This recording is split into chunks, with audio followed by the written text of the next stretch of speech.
Acharya Paryantam Vande Guru Paramparam. Om. Be seated, please.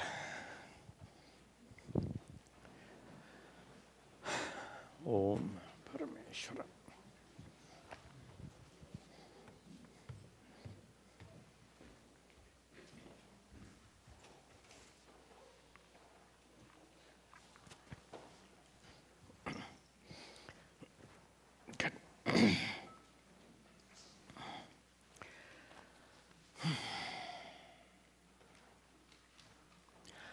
Om Sahana Vavatu Sahano Bhunaktu Sahavidyan Karavavahai Tejasvinavadhitamastu ma vidvisha vahai. Om Shanti Shanti Shanti. Om.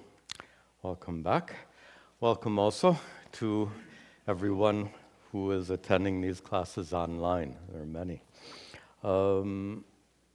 We'll continue our study. We're at the beginning of the Uddhava Gita, where Uddhava approached Sri Krishna and they were discussing the terrible situation both in Dwaraka, where civil war is about to break out.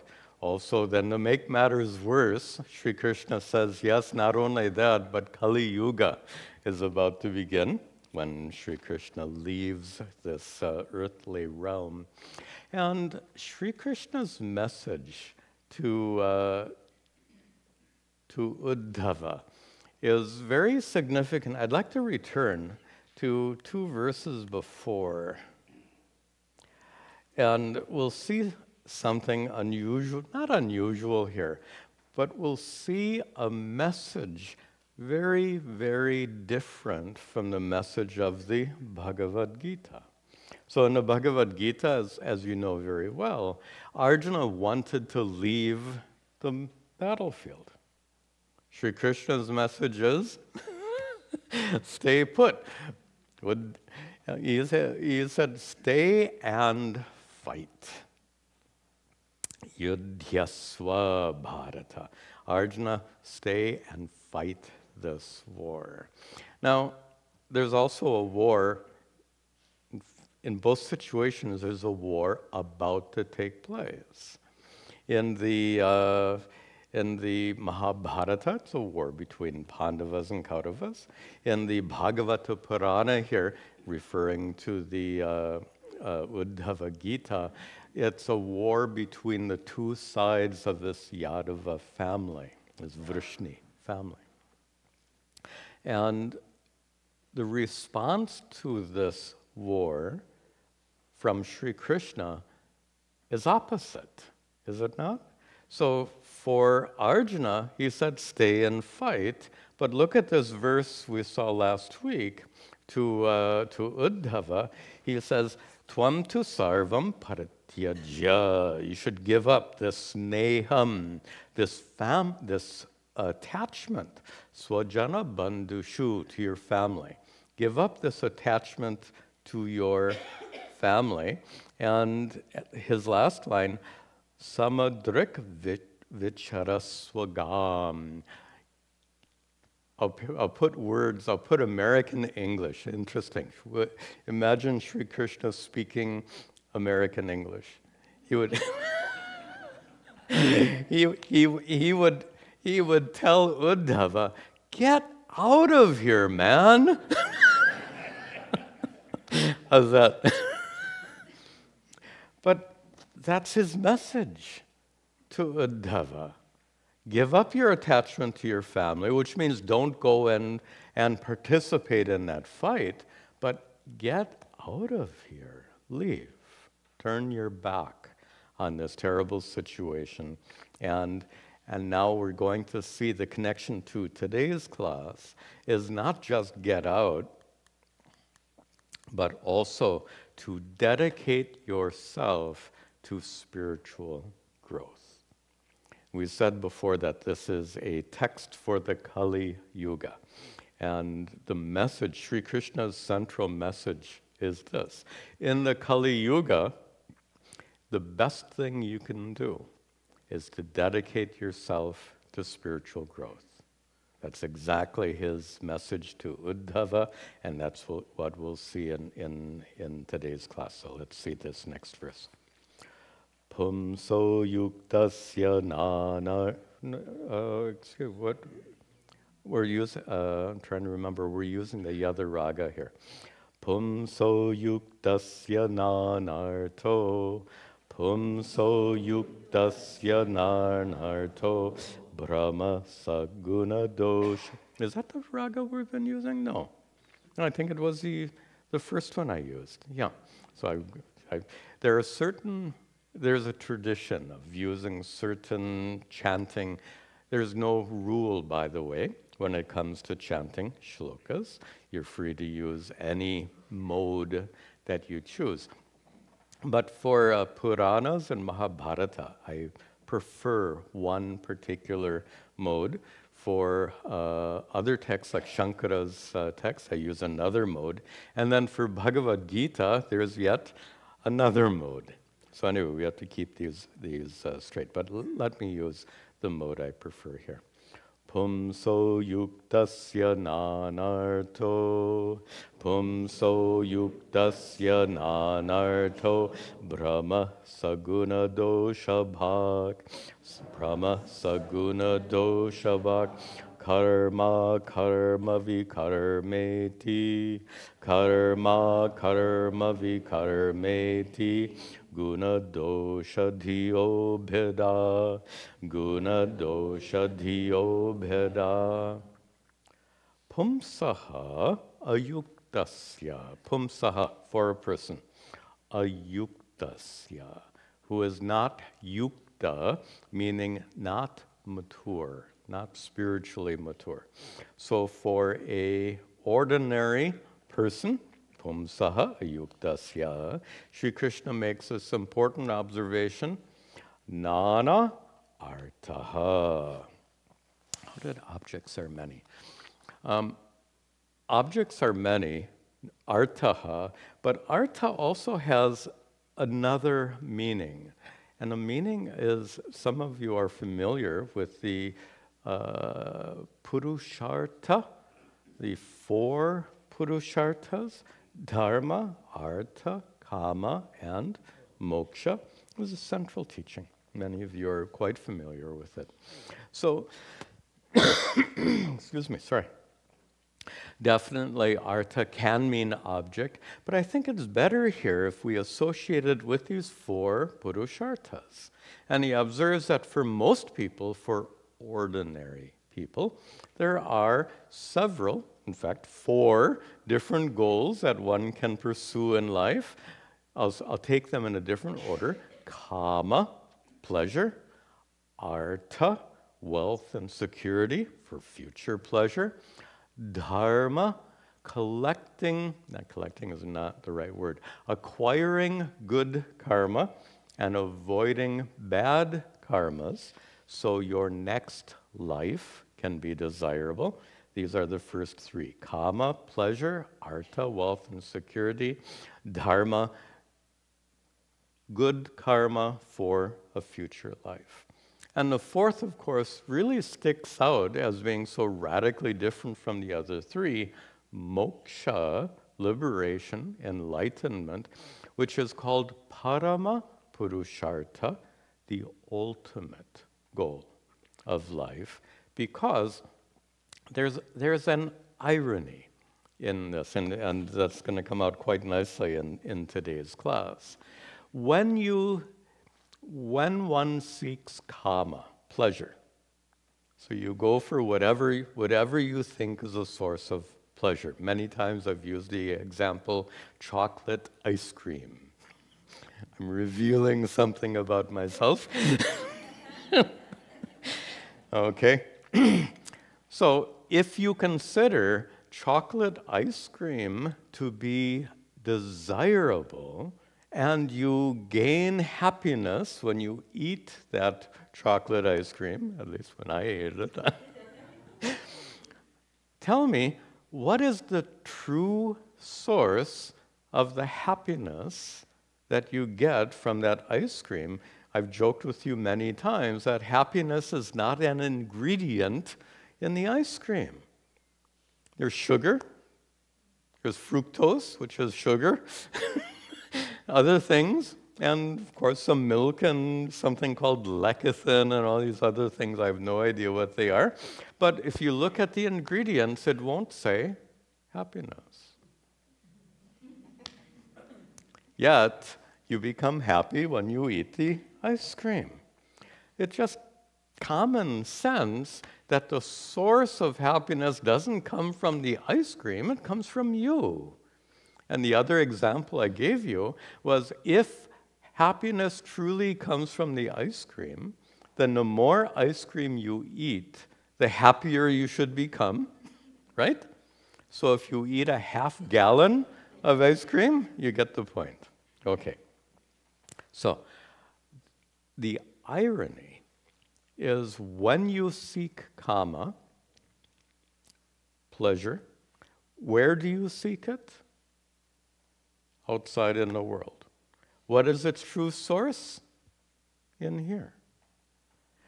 When you seek artha, wealth and security, a beautiful new home, when you seek all of that, you seek it for the sake of happiness, right? When you move into a new home, you feel happy. When you get into your brand new car, you feel happy. Artha, that's wealth. But where does the happiness really come from? Same, from within. Similarly, you want to be reborn into a heavenly loka or into some desirable birth after this lifetime comes to an end, so that after this lifetime you will also experience happiness, happiness which is within. So look at the difference between the first three and the fourth Purushartha. Dharma, artha, and kama are all pursuits outside in the world. Even dharma, in a traditional sense, you have to do all these rituals to accumulate sufficient amount of good karma to go to some swarga loka, to go to heaven. So that rituals are done in the world. These are all worldly activities. Dharma, artha, and kama, worldly activities done for the sake of finding happiness, the happiness that has its true source within you. Moksha, I don't want to make it sound silly, moksha is a shortcut. You go directly for the source of that happiness, contentment, peace, joy. Why bother with all of this outside stuff? Why bother with the ice cream, which has some consequences? Why bother with the ice cream when you can go directly to the source? I think they make a statement like, you should cut out the middleman. You get the idea. You don't need the ice cream. You don't need the new house. You don't need all the rituals and the good karmas they produce. What you need is to go within to discover your true nature as Satchidananda Atma. This is moksha.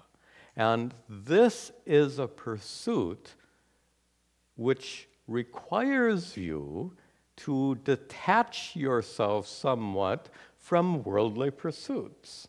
And that's definitely the message for Uddhava in that prior verse.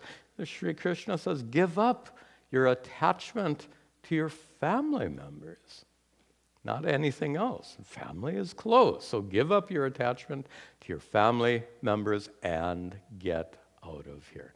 And we're going to see, starting in this verse, get out of here also mean, get out of here does not, get out of here could mean sannyasa.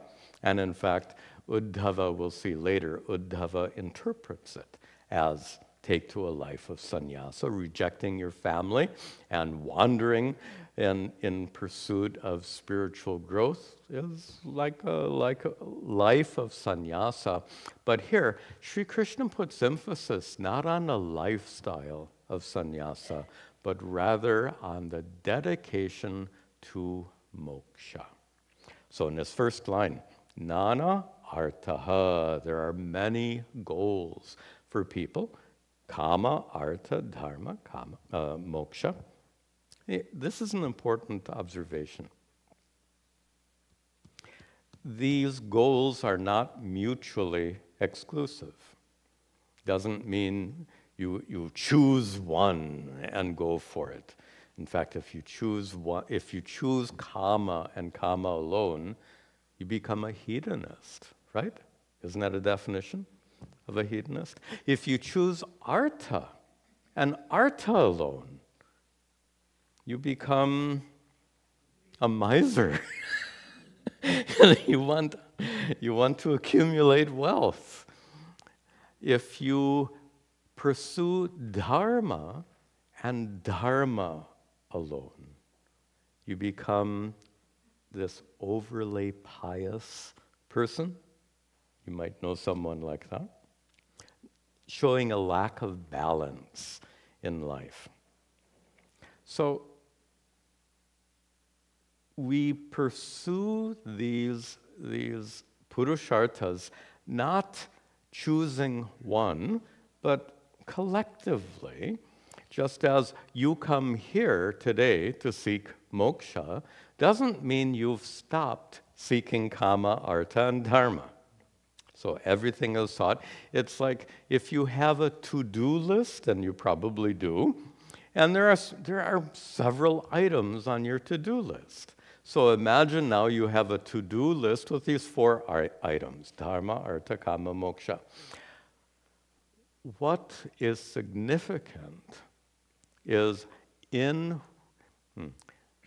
you ever take you may not do this, but some people will take their to-do list and prioritize those items and put the most important item at the top of the to-do list. You may not do this, but you can understand the reasoning.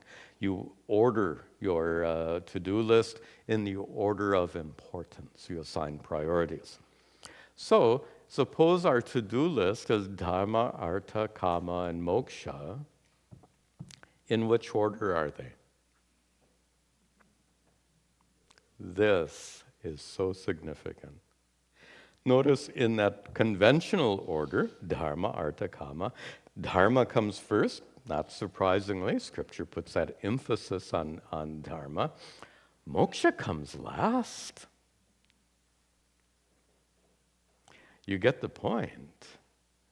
It may come last in that list, but dharma, artha, and kama are indirect ways of seeking the contentment and happiness which is already within you. As we said, moksha is the direct path.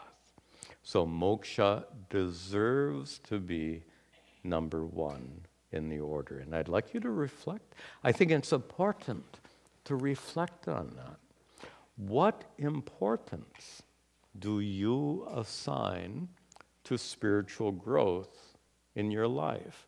So obviously you assign quite a bit of importance. After all, you're here every Saturday morning. But many people have a hard time really keeping that foremost, keeping the pursuit of spiritual growth foremost. And that is what Sri Krishna is addressing here, the necessity to make moksha, and loosely speaking, spiritual growth, to make moksha your most important goal, if there are many.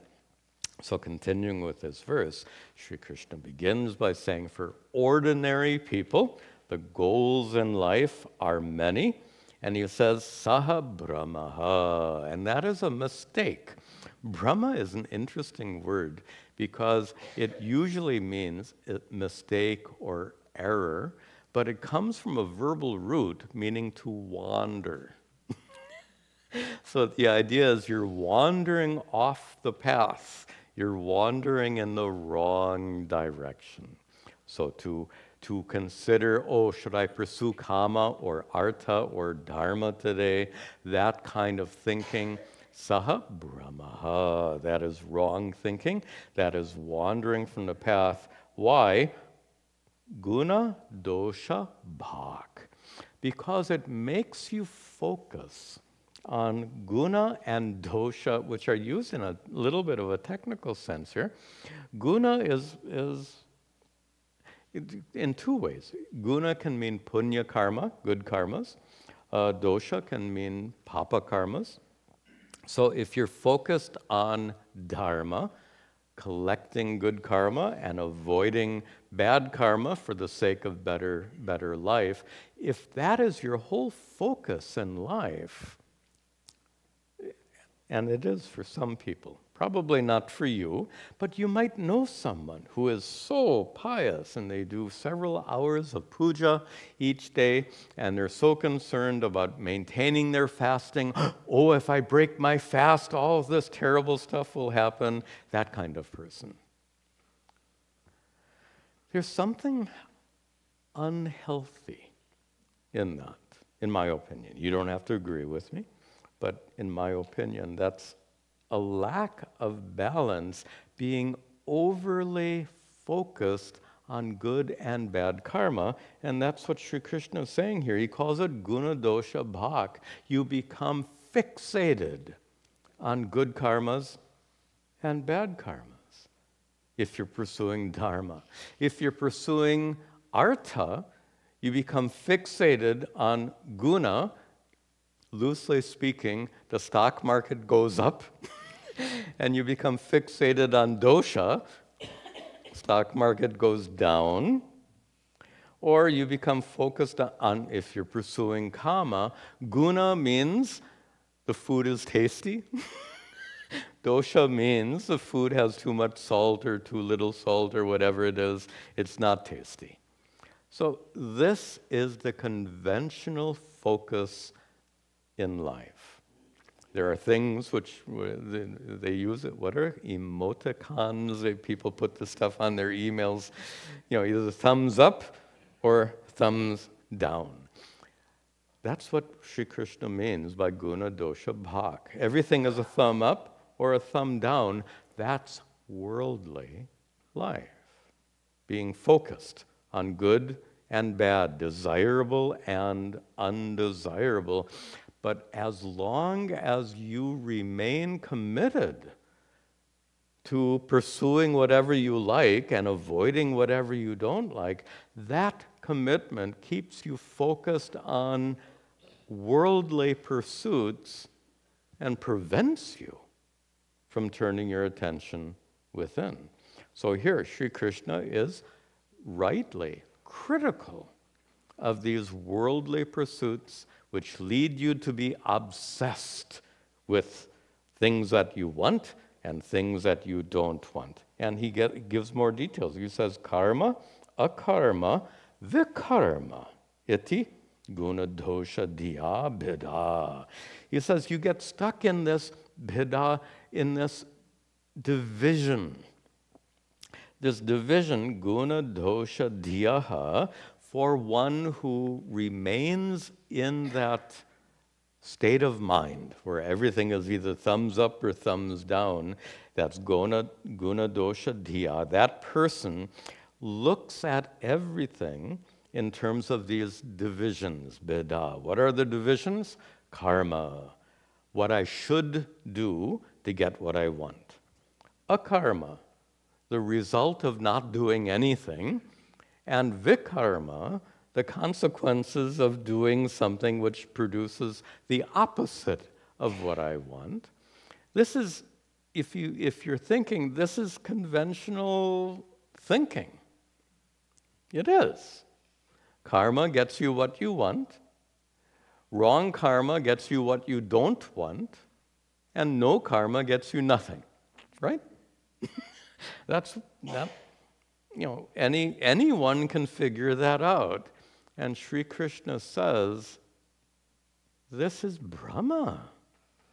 This is a mistake. And it's a mistake because it's a commitment to find happiness and contentment through extroverted worldly activities instead of turning your attention within. Therefore, he says, turn your attention within. Tasmad yuktendriya gramo, tasmad yuktendriya gramo, yukta chitta hidam jagata, yukta chitta hidam jagata, Atmanikshasva vitatam, Atmanikshasva vitatam, Atmanam mayadhishvare, Atmanam mayadhishvare, Tasmat. Therefore, Uddhava, Yukta Indriya Gramaha. You should be one who is yukta, one who has controlled what? Indriya grama, the group of senses, sight, hearing, taste, smell, and touch, things that focus our attention out into the world and make us extrovert. What was that bad joke? No, and forget it. You hear too many bad jokes from me. All right. So you should withdraw your senses from the world, meaning don't be extrovert. Yukta chittaha. And you should withdraw your mind. Quiet your mind. Concentrate your mind. Meditate. Meditation brings your attention within. And in this way, Sri Krishna says, go down a line, Atmani ikshasva. Ikshasva. You should see Atmani within yourself. You should see within yourself idam jagat, this entire world. You should see within yourself vitatam, spread out. What is he saying? You should withdraw your attention from the world. You should concentrate your mind, and you should, I'm paraphrasing quite carefully, and you should withdraw your attention from the world. You should concentrate your mind. You should look within yourself and discover the entire world spread out within. What does it mean to look within yourself and see the entire world? The entire world is a reference to what you want in the entire world. When you're extrovert, seeking in the world, what are you seeking? Contentment, happiness, peace, joy. So that happiness, as we've just discussed, isn't out there. Seems to be out there, but it's not. So Sri Krishna says, turn your attention within and discover that the true source of what you want through your former worldly pursuits, the true source of the happiness and contentment you seek lies within. In that sense, Atmani ikshasva, discover within yourself idam jagat, all that is desirable. I'm paraphrasing now, very loosely. All that is desirable, discover within yourself the true source of happiness and contentment. And the final message almost sounds like Bhagavad Gita. Atmanam mayi adhishvare. Atmanam, you have to connect it to Ikshasva. You should not only see the entire world within yourself, but also you should see Atmanam, you should see yourself, Mayi, within me, Adhishvare, the supreme being. The commentator glosses it as Brahman. You should see the entire world within yourself, and you should see yourself as being non-separate from me. To use the language of the Bhagavad Gita, it means Sri Krishna abides within you as the so-called inner divinity, which indeed is the source of contentment, happiness, and peace. So he says it very beautifully here. Discover the true source of contentment and peace within yourself, and discover your true self to be non-separate from me, the God who abides within you, that inner divinity. Then, Jnana Vijnana Samyukta, Jnana Vijnana Samyukta, Atma Bhuta Sharirinam, Atma Bhuta Sharirinam, Atmanubhavatushtatma, Atmanubhavatushtatma, Nantarayarvihanyase, Nantarayarvihanyase. So, he is telling Uddhava that you should be jnana, your goal is to become jnana vijnana samyuktaha. Samyukta, endowed with what? Jnana, knowledge of Sri Krishna's presence within as the inner divinity, as a source of contentment and happiness and peace. That is jnana. Also vijnana. Vijnana here means more than knowledge, which we could say as assimilation of that. The knowledge we seek is not conceptual knowledge. I mean, you can read anywhere that Sri Krishna dwells within you as the inner divinity. Okay, I understand. Or kuch, then what? That's not knowledge, that's information. So please distinguish, as we've discussed before, the difference between information and knowledge. Here, knowledge means a personal discovery that my essence has consciousness. Your essential nature is consciousness, is it not? Your essential nature as consciousness is fundamentally divine. That personal recognition is jnana. Then vijnana means to fully assimilate that, to have that understanding pervade your mind. Then, Atma Bhutaha Sharirinam. Uddhava, you should gain this perspective where Atma Bhutaha, you are the self, Sharirinam, that abides in all beings, in every body. The consciousness, in our Vedanta classes we talk about this a lot, the consciousness which you say is my consciousness is not your consciousness. It's not stuck inside your head. This is the kind of language we use in our Vedanta classes. It's not stuck inside. It pervades the universe and is manifest in you, in me, in every living being. That's what it means, Atma Bhutaha Sharirinam. Identify yourself as that all-pervasive consciousness that dwells in all being. Atma Anubhava Tushtatma. Says it all. Uddhava, you should be one whose interesting Sanskrit here. That last word Atma most certainly does not mean Atma. that we're talking about. Satchidananda Atma, your true self.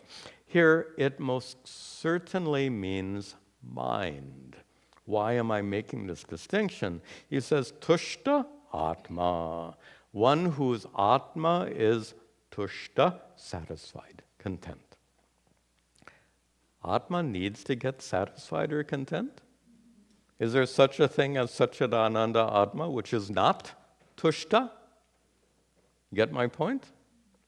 So here, Atma cannot mean Satchidananda Atma, consciousness, your true nature, many times. And we saw this again and again in the Bhagavad Gita. Many times, Atma simply means self, not true self, but just self in general.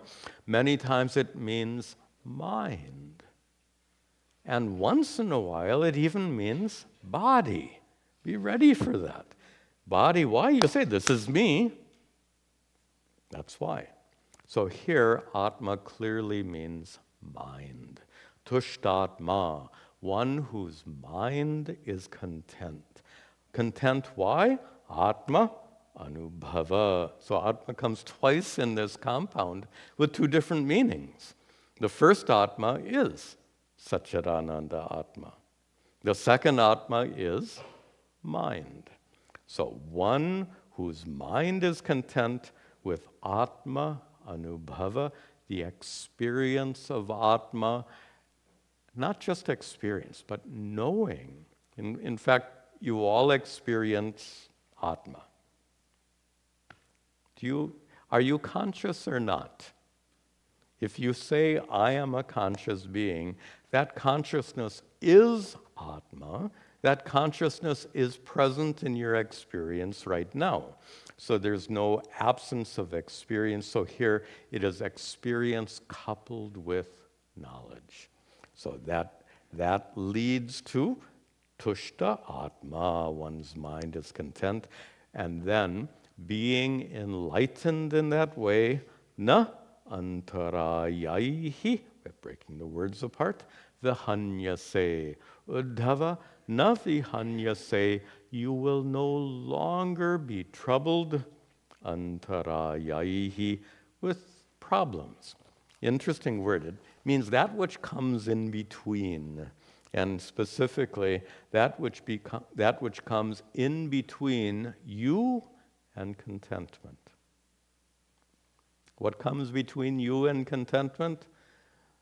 Mostly this, let's be honest. Everyone will say, oh, my boss comes between me and contentment, or this situation, or that person, or whatever.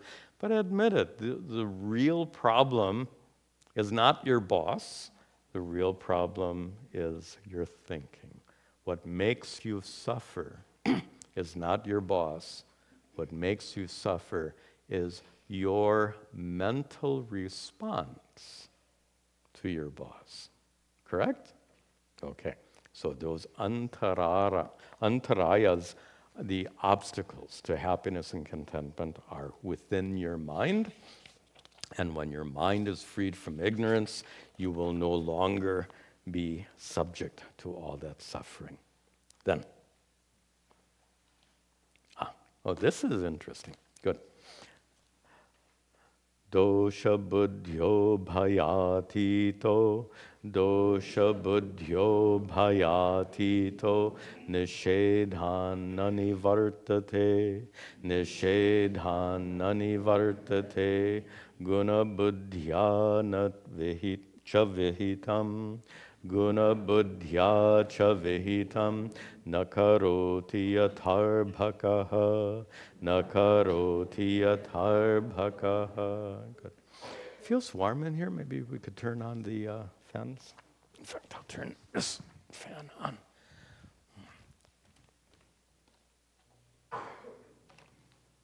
Good. Okay. So, talking about the condition of enlightenment, that Sri Krishna tells Uddhava to seek, that being enlightened is dosha buddhi ubhaya atitaha. We have to separate out all these words. For that enlightened person is atita, beyond ubhaya, beyond both. Beyond both what? Buddhi, both attitudes. What are those two attitudes? Dosha buddhi, and then we have to add guna buddhi. Dosha buddhi is this one, that which is undesirable. Guna buddhi is that which is desirable. Or you can take it as dosha buddhi is papa karma, and guna buddhi is punya karma, bad deeds, good deeds.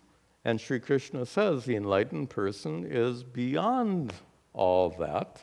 And you've heard this kind of language before, beyond dharma and adharma.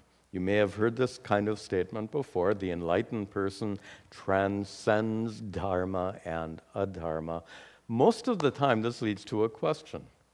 The question is, the enlightened person is beyond adharma? Means they can do whatever they want? They can drive down our road here, Cortelyou Avenue, at 100 miles an hour because they're beyond adharma. Why do they need to follow safety laws? So, and you've heard this before, that the enlightened person is no longer confined by the rules of dharma, which is actually a correct statement, but then if we don't see enlightened people driving down our road at 100 miles an hour, it doesn't happen. Enlightened people do not act in harmful ways. I'm going to establish why, but here's the point. You have all heard stories of enlightened people, so-called enlightened people, doing terrible things. It comes in the newspapers in India all too often that some guru, some mahatma, is abusing some girl or doing or stealing money, doing something illegal. It's surprising that some of these so-called mahatmas are still in jail. They're in prison. This, what is his name? Asharam Babu. Also that Punjabi guy, I think he's getting out of jail. This Ram Rahim. Yeah. So he was I think he was in jail and then he got out. I don't know. I don't follow all of this stuff. So these are so-called enlightened souls. Then why are they in jail? They're in jail because they broke the law. Why did they break the law? Can you figure this out? It's not that hard. They're not enlightened. That's it. It's so obvious. An enlightened person will not do anything harmful. And by the way, to break the speed limit law here is harmful. If somebody's walking along the road, they could get run over. So that is harmful behavior. An enlightened person will not perform any harmful deeds. So from this, there are two conclusions. The first conclusion is anyone who commits a harmful deed, by definition, is not enlightened. Then, how to understand why? And that's what Sri Krishna talks about in the remainder of the verse. Why is it, or how is it, that the enlightened person is incapable of harmful conduct?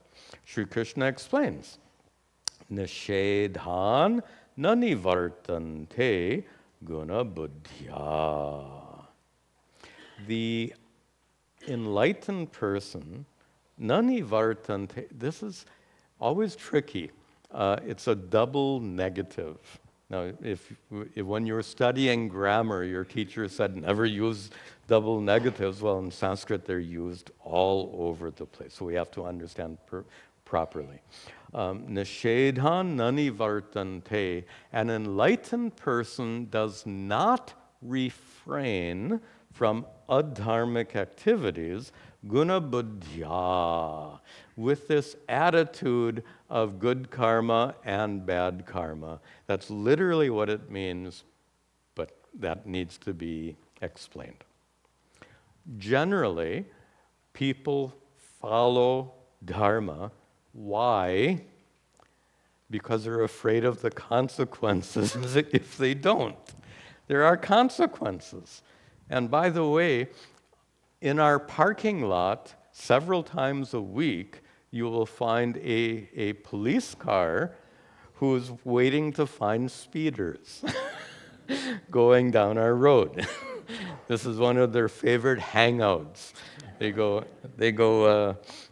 trying to fulfill their quota or whatever. They have to get these speeders. Anyway, most of the time, people follow the law and follow dharma for fear. Is that working okay? No, the computer. Okay, this display just went up. Okay, no problem? Okay, good, thank you. Yeah, just some other thing. Generally, people follow the law out of fear of punishment. And that includes in a religious context also. If you accumulate papa karma, so-called sin, you will pay the price perhaps in a future life. So conventionally, people follow dharma out of fear of punishment. Guna buddhya means exactly that, due to fear of punishment. Now we can say, the dosha nani vartante, an enlightened person does not desist from adharmic actions, guna buddhya, out of fear of punishment. Similarly, cha vihitam, this is shorthand. You can do this in Sanskrit. You just give a couple of words and then you have a whole new idea. And the whole new idea is, nor does an enlightened person engage in good activities for the sake of accumulating good karma. So I'll paraphrase these two lines. An enlightened person does not avoid adharma out of fear of consequences, nor does an enlightened person do good deeds for the sake of some future payoff, we could say. Then what is it that motivates an enlightened person? And before I answer that, going back to our Bhagavad Gita classes, we discussed so many times how conventional behavior is driven by raga and dvesha, which we have very carefully defined. Raga is a compulsion to get what you want. Dvesha is a compulsion to avoid what you don't want. And it's the compulsivity of raga and dvesha that leads good people to commit acts of adharma. We've had this discussion many, many times.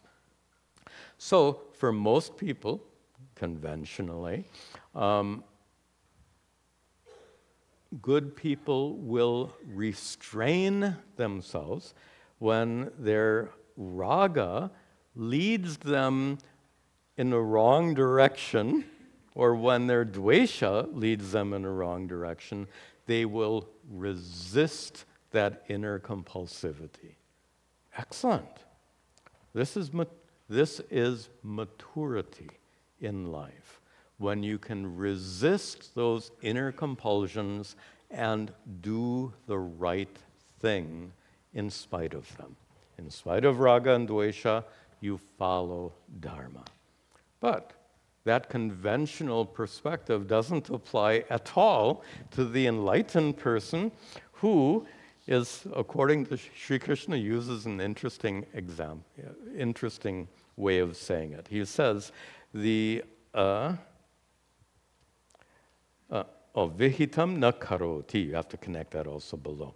So the enlightened person, nani vartante, does not desist from adharmic activities due to fear of punishment. And cha vihitam na karoti, nor does the enlightened person karoti do vihitam, the right things, follows dharma. The enlightened person does not follow dharma, guna buddhya, for the sake of accumulating good karma and some kind of future benefit. Then how does that enlightened person behave? Sri Krishna's interesting metaphor is yatha arbakaha, like a child. Now, children, to me, in order to get this example, you have to see children through the eyes of Lord Krishna. And through the eyes of Lord Krishna, how sweet these children are, how innocent, how pure. Fact is, children aren't like that at all. Children can be very mean and nasty, and children are intensely driven by raga and dvesha, but that's not the example Sri Krishna has given. So just imagine, children are so sweet and pure and holy and all of that. In that way, the enlightened person is sweet and holy and pure. Bottom line is, the enlightened person is free from raga, dvesha. And the reason this metaphor doesn't always work is children are not free from raga. Children are nothing but raga and dvesha. That's what it is. Anyway, but what Sri Krishna means to suggest here is a kind of innocence and inner purity which avails when you are completely free from raga, dvesha. We said conventionally you have to restrain yourself. In the presence of raga, dvesha, you have to restrain yourself to follow dharma. Here, the point Sri Krishna is making, if you don't have raga and dvesha, you don't need to restrain yourself. That's the nature of the enlightened person, being free from raga, dvesha.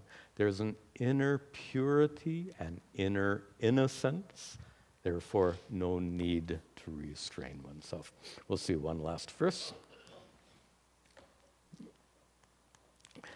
Sarva bhuta suhrit chanto, sarva bhuta suhrit chanto, jnana vijnana nishchayaha, jnana vijnana nishchayaha, pashyanmadatmakam vishwam, pashyanmadatmakam vishwam, navipadyeta vai punaha, navipadyeta vai punaha. Very lovely description of what it is to be enlightened. Sarva bhuta hrit, suhrit, one who is suhrit, a friend to all, having enmity for none. Why? No raga and dvesha. That's basic line. No inner compulsivity. And for the same reason, the person is shantaha, quiet, simple, pure, content. And why is that person so? Jnana vijnana nishchayaha, as we saw before. This person has nishchaya, this person has ascertained jnana, knowledge of that inner divinity, and vijnana, they have assimilated that knowledge. It's not information, it is a personal discovery. And such an enlightened person, pashyan, seeing what? Vishwam, Seeing the world, madatmakam. This is Sri Krishna speaking. Mad is the pronoun me. So seeing the world, madatmakam, as a manifestation of me.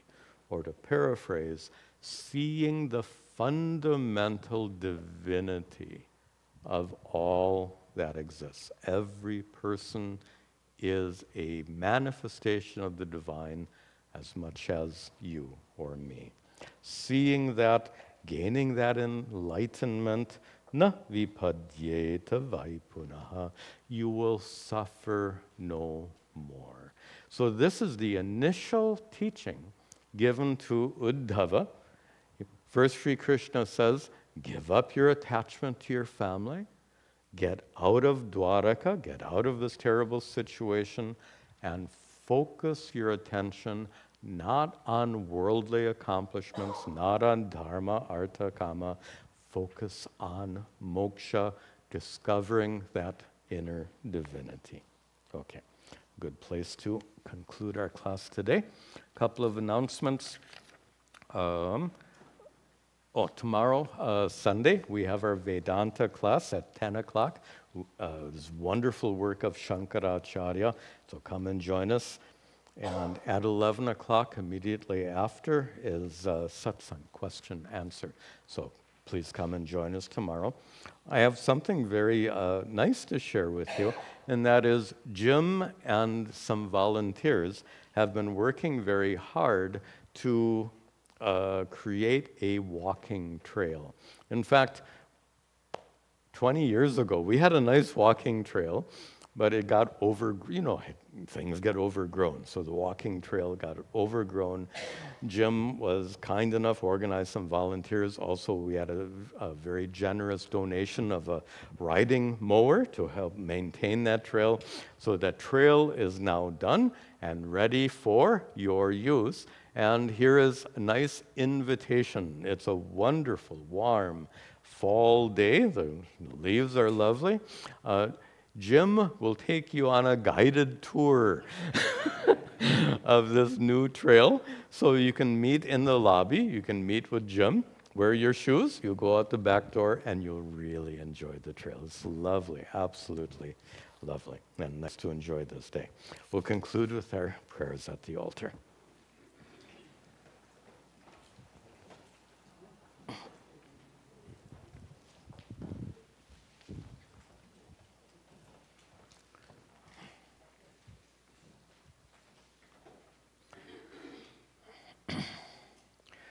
Om Gananahan Tva Ganapatigam Havamahe Kaving Gavinamupamashravastamam Jeshtarajam Brahmanam Brahmanaspataha Nashrinvan Uttabasira Saranam Om Mahaganapataye Namaha Ishvaro Gururhatmeti Murti Bheda Vibhagine Vyomavad Vyapta Dehaya Dakshina Murtaye Namaha Vasudeva Sutam Devam Kam Sachanuramardanam Devaki Paramanandam Krishnam Vande Jagadguru.